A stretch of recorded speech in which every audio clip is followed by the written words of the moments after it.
Hey guys, in this video I'm going to show you how to get rid and remove ads in Outlook email. If you find this video helpful, please consider to like this video and subscribe to my channel. In saying that, let's just jump straight into the video.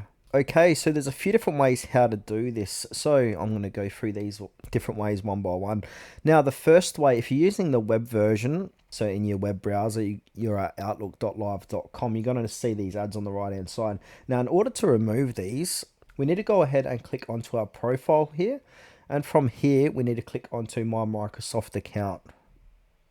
And then from here, you might need to sign in. So make sure to sign into your account. Now, in order to remove those ads, we need to sign up to or subscribe to Microsoft 365. So from here, we can go ahead and click on Get Microsoft 365.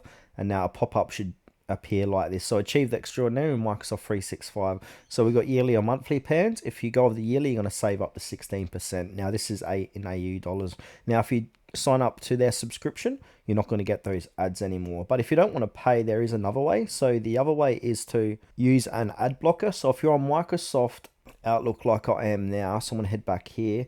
We can go to extensions, and now we need to go ahead and go into the Chrome Web Store and discover more extensions.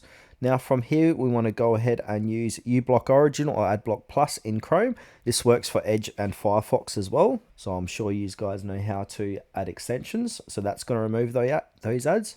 And another way is to use the Outlook app. So we can go ahead and download and install the Outlook desktop app.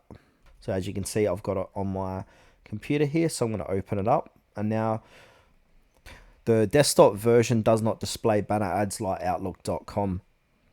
And now the last way here, you can use your mobile Outlook app. So download Microsoft Outlook from the app or Google Play Store, sign in with your account.